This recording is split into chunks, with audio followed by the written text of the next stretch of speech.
चलिए अब हम नेक्स्ट कैरेक्टरिस्टिक की बात करते हैं, दैट इज जो डीसी शंट मोटर की बात करते हैं। तो मैंने यहां पे सर्किट आपको बना रखा है, ठीक है।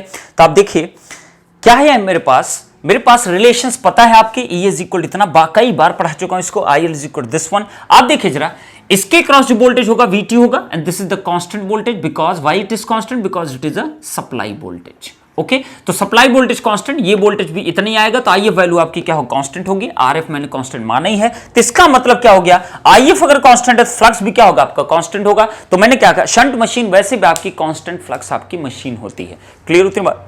अब देखिए, तो मतलब फ्लक्स इज अगेन कांस्टेंट। अगर बेटा फ्लक्स आपका कांस्टेंट है, सारे इक्वेशन सेम मिलेंगे जैसे आपके कहां मिले थे। आप देखो वोल्टेज एक्सप्रेशन भी सेम है, ये कैरेक्टरिस्टिक, ये कैरेक्टरिस्टिक, ये कैरेक्टरिस्टिक, ये कैरेक्टरिस्टिक, ये कैरेक्टरिस्टिक, सब कुछ बेटा एकदम सेम मिलने वाला है एज अ सेपरेटली एक्साइटेड कैसा, मोटर जैसा। इसका मतलब डीसी शंट मोटर की जो कैरेक्टरिस्टिक होती है एग्जैक्टली सेम होती है किसके जैसे, डीसी सेपरेटली एक्साइटेड मोटर जैसी। आप कोई बना के देख लो, आपको वही दिखाई देने वाला। देखो जरा ध्यान से देखो, सबसे पहले क्या बोला, EA वर्सेस IE। बोलो जरा फटाक से बोल दो आंसर। EA वर्सेस IE अगर बेटा आप बनाओगे, देखो जरा ध्यान से, सेम एक्सप्रेशन है कि नहीं?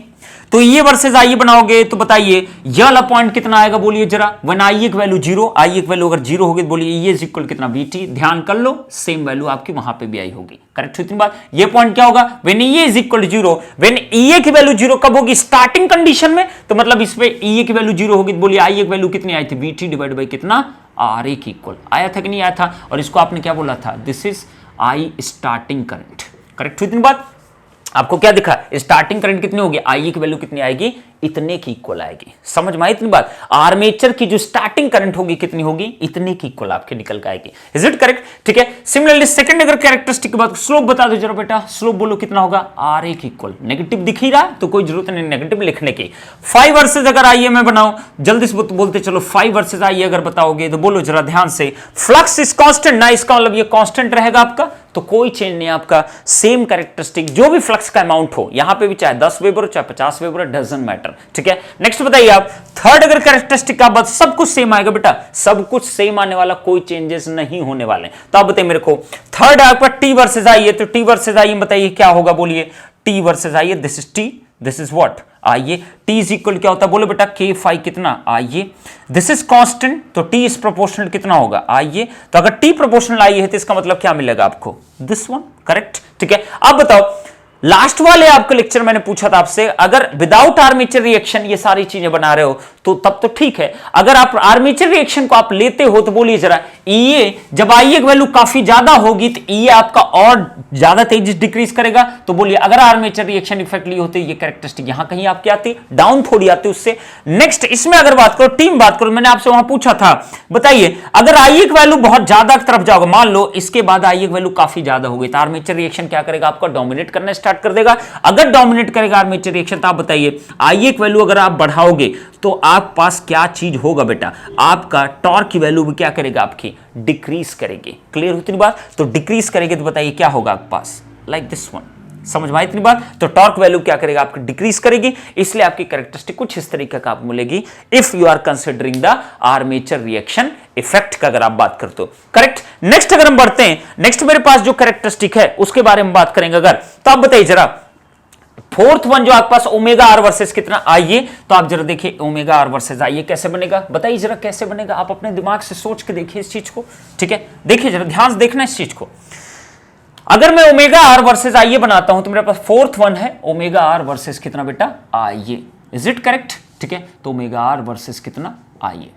तो आपको याद होगा ओमेगा आर इज इक्वल कितना, VT बाई कितना, बोलो बेटा K फाइव माइनस कितना, RA डिवाइड बाई कितना, K फाइव इंटू कितना, आइए। Is it correct? ठीक है, तो आप बताइए ओमेगा आर इज इक्वल हो गया Y इज इक्वल कितना, C माइनस MX टाइप का इक्वेशन। तो आप बताइए C इज द इंटरसेप्ट, तो ये पॉइंट कितना मिलेगा, VT बाई कितना, K five.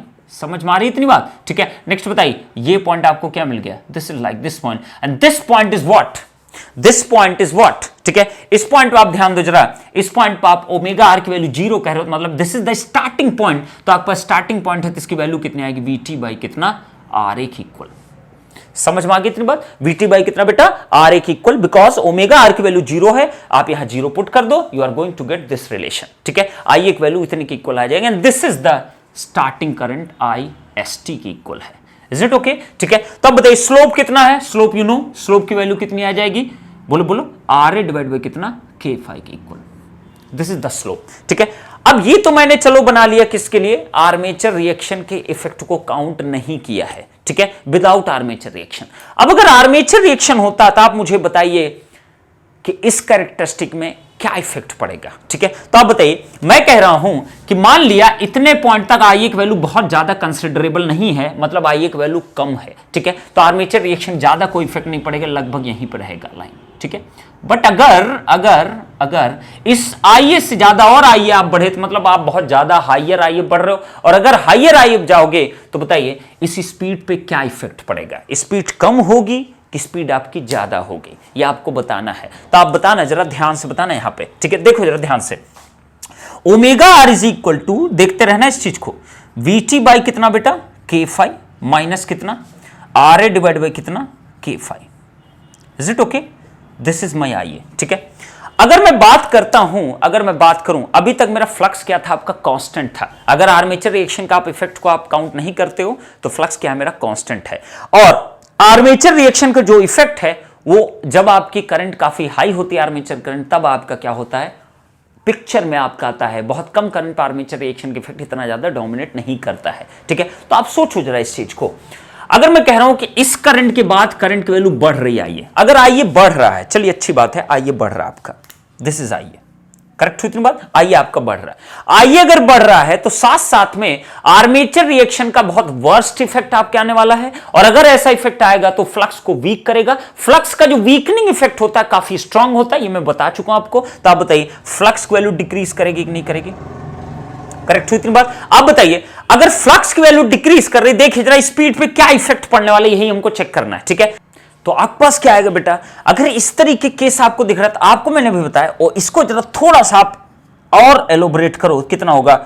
VT minus IARA divide by कितना? K phi। सही है कि नहीं सही है? इतना बताओ बस मुझे। ठीक है, अगर ये है तो आप सोचो जरा, आर्मेचर रिएक्शन की वजह से जो आपका फ्लक्स में जो रिडक्शन होगा दैट इज वेरी वर्स्ट। ठीक है, इसका मतलब ये जो इसका डिग्रेडेशन होगा कंपैरेटिवली, अगर IA बढ़ता है तो इसका जो ड्रॉप होगा, इसके कंपैरिजन में अगर आप देखो, जरा ध्यान से देखिए, अगर ये ड्रॉप आप सोच रहे हो बहुत ज्यादा हो जाएगा, ड्रॉप बहुत ज्यादा नहीं होगा, बट इसका जो आपका डिक्रीमेंट है, ये जो डिक्रीमेंट आपका है फ्लक्स का डिक्रीमेंट बहुत फास्ट रेट से होगा, और अगर ये डिक्रीमेंट होगा तो ऑब्वियसली ओमेगा आर की वैल्यू क्या करेगा? आपकी इंक्रीज करेगी। समझ में आई इतनी बात? मतलब इस केस में आपको ये समझना पड़ेगा डोमिनेटिंग इफेक्ट किसका है, इफेक्ट ज्यादा होगा किसका कम होगा। तो आप ध्यान रखना, फ्लक्स का डिक्रीमेंट इफेक्ट आपका क्या होगा? बहुत ही ज्यादा होगा, और अगर ये डिक्रीमेंट इफेक्ट आपका होगा, वीकनिंग इफेक्ट आपका ज्यादा होगा, तो ओमेगा आर की वैल्यू क्या करेगी? यहां पे इंक्रीज करेगी, ना कि डिक्रीज करेगी। करेक्ट हुई इतनी बात? तो आपके पास क्या होगा? तो ओमेगा आर की वैल्यू जो पहले आप यहां पे आप कर रहे थे,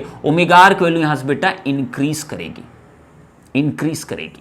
करेक्ट हुई इतनी बात? तो आप देखिए जरा, with armature reaction this characteristic, without armature reaction आपके पास दिस कैरेक्टरिस्टिक। तो ओमेगा आर की वैल्यू अगर बहुत ज्यादा हायर वैल्यू आप IA पे आप जाओगे तो ओमेगा आर की वैल्यू क्या करेगा आप बेटा? इंक्रीज करेगी। समझे कि नहीं समझा? कंफ्यूज मत होना इस चीज से। ठीक है, तो this is my with armature reaction, this is my without armature reaction, this characteristic is what? That is your with armature reaction. Correct हुई इतनी बात? तो आर्मेचर रिएक्शन के साथ आप देखो जरा, इस पॉइंट से इस पॉइंट पर आप देखो तो आपके पास स्पीड में क्या मिल रहा है? आपके पास स्पीड रेगुलेशन आपका इंप्रूव कर रहा है। ठीक है, क्यों?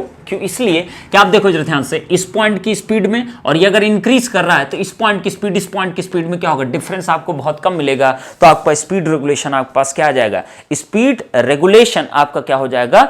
इंप्रूव करेगा। करेक्ट हुई इतनी बात? तो आपको इफेक्ट अगर देखना है तो आप इस तरीके से कुछ आप सोच सकते थे आर्मेचर रिएक्शन के इफेक्ट को। चलिए लास्ट एंड फाइनल कैरेक्टरिस्टिक अगर हम बात करते हैं, ओमेगा वर्सेस टी की बात करते हैं। ठीक है, तो ओमेगा वर्सेस अगर मैं टी की बात करूं तो कैरेक्टरिस्टिक लगभग सेम होती है, ओमेगा आर वर्सेस IA की इक्वल। देखिए जरा ध्यान से, तो ओमेगा आर वर्सेस टी का अगर हम बात करते हैं, देखो जरा कैसी बनेगी। तो ओमेगा आर इज इक्वल, अभी बताया मैंने क्या? VT बाई कितना बोलो बेटा? K phi minus RA divide by कितना?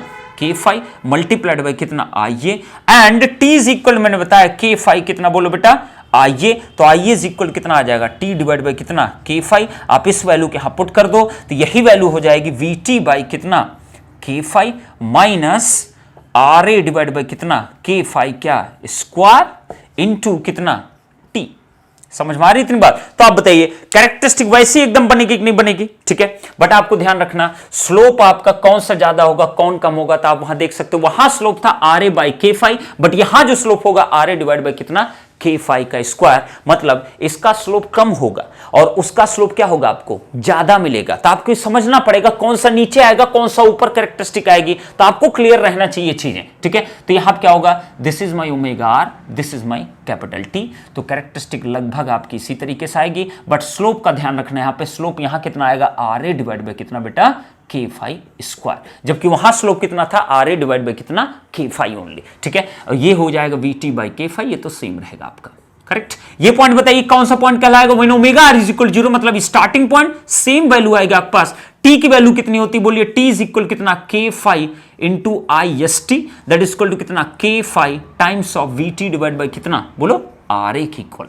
समझ में आ रही इतनी बात? तो ये कौन सा टॉर्क कहलाएगा, स्टार्टिंग टॉर्क। तो स्टार्टिंग टॉर्क आपके पास ये पॉइंट आपको मिल चुका है।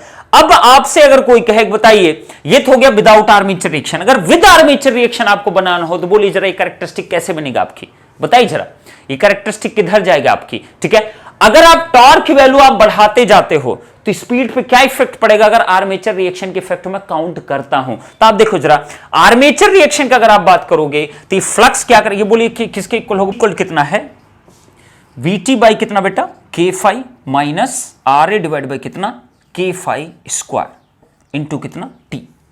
सही है, इतना है आपके पास। ठीक है, आपको मैं पूछना चाह रहा हूं कि आर्मेचर रिएक्शन का अगर आप इफेक्ट लेते हो तो ये कैरेक्टरिस्टिक किधर बेंट करेगी, डाउनवर्ड आएगी कि अपवर्ड तरफ बढ़ेगी, यही आपको जानना है। तो आप बताओ, फिर समझने की कोशिश करो। अगर आर में बहुत हायर वैल्यू का आप बात करते हो करंट की, तो बहुत हायर वैल्यू अगर करंट होगी तो ऑब्वियसली टॉर्क का हायर साइड आपको दिखाई देगा। अगर हायर साइड आपको दिखाई देगा तो आप खुद सोचो इस चीज को, फ्लक्स का जो वीकनिंग इफेक्ट होगा वो बहुत ज्यादा होगा, मतलब फ्लक्स का अमाउंट बहुत कम हो चुका होगा। और अगर कम हो चुका होगा तो आप बताइए ये वैल्यू बहुत कम हो चुकी होगी, ये वैल्यू आपकी कम हो चुकी होगी, तो आप बताइए ये तो इसको इंक्रीज करने की कोशिश करेगी इस पूरे कंपोनेंट को। ये वैल्यू क्या होगी, स्क्वायर क्वांटिटी है, बहुत कम का अगर आप स्क्वायर लेते हो तो वो वैल्यू और कम हो जाएगी। अब अगर और कम हो जाएगी, स्क्वायर है ना ये वैल्यू, तो अगर और कम हो जाएगी तो इसका मीनिंग क्या होगा बताइए जरा।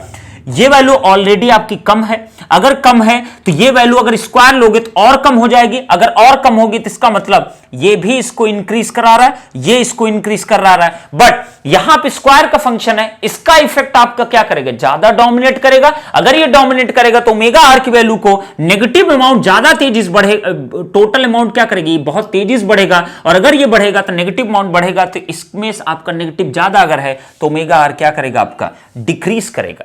तो ओमेगा आर की वैल्यू क्या करेगी बेटा डिक्रीज करेगी, अगर आप आर्मेचर रिएक्शन के इफेक्ट को आप काउंट करते हो। तो with the increment in the load torque armature reaction अगर काउंटर करोगे तो स्पीड की वैल्यू क्या करेगी डिक्रीज करेगी। तो मैं क्या कहूंगा कि विद आर्मेचर रिएक्शन अगर आप बनाओगे तो ये आपकी कैरेक्टरिस्टिक थोड़ी डाउनवर्ड आएगी। तो ये ब्लैक वाली लाइन जो है वो क्या है विद आर्मेचर रिएक्शन, एंड जो ब्लू वाली लाइन है वो किसके लिए आपका विदाउट आर्मेचर रिएक्शन। करेक्ट हुई इतनी बात? तो ये आपका स्टार्टिंग पॉइंट था, समझ में आ गई इतनी बात? तो आपका क्या हो गया, तो शंट मशीन में आपने सेपरेटली मशीन में आपने देख लिया ये चीजें हैं। अब इसमें एक पॉइंट आता है आपके पास, आप ध्यान से देखना जरा इस चीज को कि डीसी शंट मशीन आप ध्यान से देखो एट स्टार्टिंग कंडीशन में आपकी बहुत ज्यादा करंट उसको चाहिए होती वीटी डिवाइड बाय कितना आर ए की equal. Starting current is very very high in case of shunt machine या सेपरेटली का आप बात कर लो। तो इसीलिए स्टार्टिंग करंट अगर हाई है तो इसका मतलब टॉर्क भी आपका क्या होगा बहुत हाई होगा। टॉर्क अगर स्टार्टिंग टॉर्क बहुत हाई होगा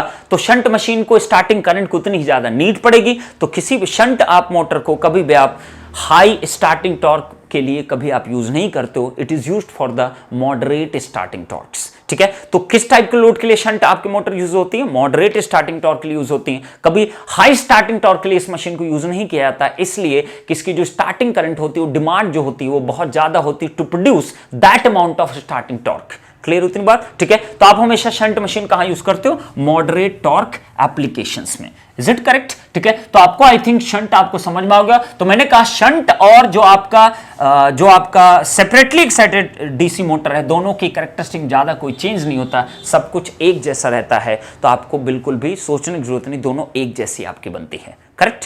चलिए नेक्स्ट लेक्चर मिलेंगे सीरीज आपके मोटर के केस में और वहां कैरेक्टरिस्टिक को हम देखेंगे। तब तक के लिए goodbye, thank you so much.